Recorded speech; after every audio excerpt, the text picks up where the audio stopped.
Rise, Creating Resilience Against Natural Hazards by Farmington High School MESA Club. We decided on our project after investigating various environmental problems in our community such as flooding, forest fires, mudslides, and inversions. We as high school students have experienced firsthand the environmental and health impacts of poor air quality on days with extreme smog. We have chosen to limit idling to improve air quality because it has immediate and long-lasting impacts. Our project targets the rising generation and informs them of the hazards that current daily behavior has created. We are attempting to mitigate these effects by spreading awareness to our school peers through interactive activities, posted reminders, and academic incentives to decrease idling in our school parking lots. What are inversions and what can be done to reduce their impact? Inversions happen when warm air sits above a layer of cold air, trapping fog, pollutants, and emissions inside.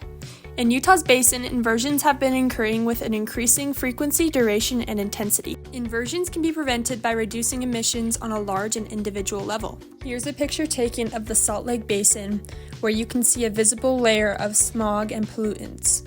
Initially for our project, we contacted local professionals to analyze local data on air quality throughout the year.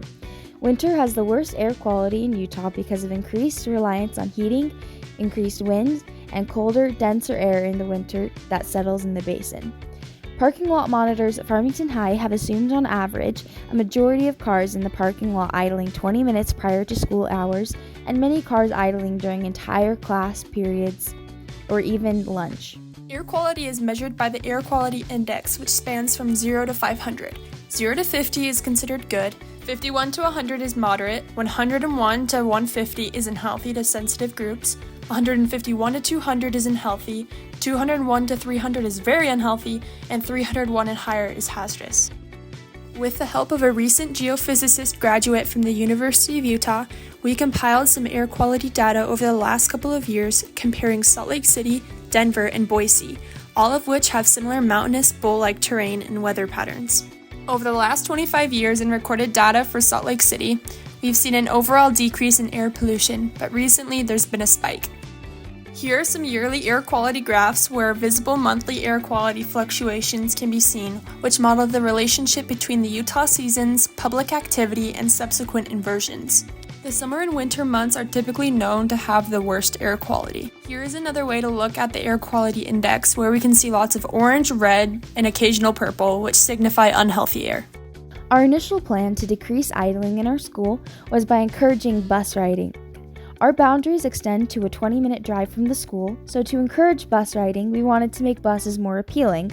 We also proposed an after-school or early morning bus for students who require special accommodations. Unfortunately, we realized that buses were under district control and we had hardly any jurisdiction over bus routes, times, or functions. We also didn't have the budget to sustain that long term. We switched our project to reducing idling in our parking lots for private, personal cars because smaller changes are easier to make and we would be more likely to get more support.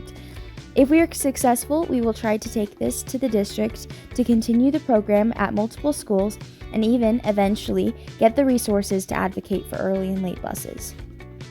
Some of the things that we are doing are informing and creating better habits for future generations through displays and signs at our school, having a driver's ed presentation on the importance of not idling, featuring in school news segments, having an anti-idling fair, and having a course for our advisory periods on how and why not to idle. We've also customized stickers to put on the back of mandatory parking passes so that every time a student is in their car, they are reminded not to idle. On the right side of your screen, you can see one of 7 customized metal signs that will be hung up this summer in both of our parking lots for the upcoming school year.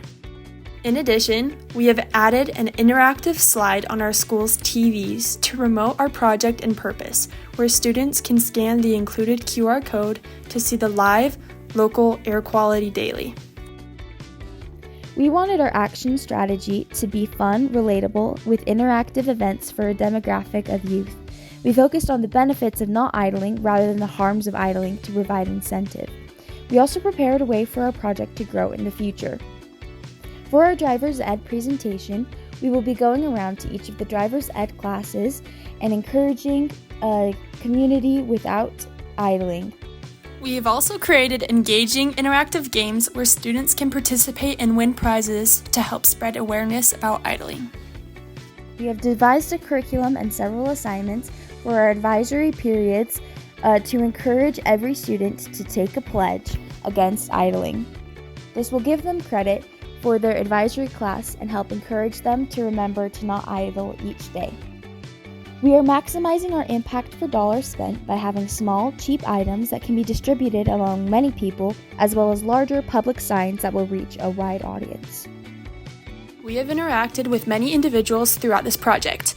We have been in contact with our high school's admin, including our principal, for permission for signs, maps, pledge, and feedback, our driver's ed teacher, where we've gotten permission to present and have modules in class, the Davis County Health Department, the Environmental Health Branch, and the Utah Division of Air Quality, including Bryce Bird and Ashley Sumner, as well as a geophysicist student at the University of Utah and a conservation ecology major and communicating sustainability professor at Utah State. Currently, we are preparing advisory curriculum and spreading the word about our project. For the 2025-2026 school year, we are planning to implement most of our actions, including posting assignments for the advisory class, hosting an anti-idling fair, and presenting our driver's ed presentations. In the future, if we are successful, we will continue this program throughout our district by reaching out to district news, offering incentives for highest participatory schools, and encouraging engagement.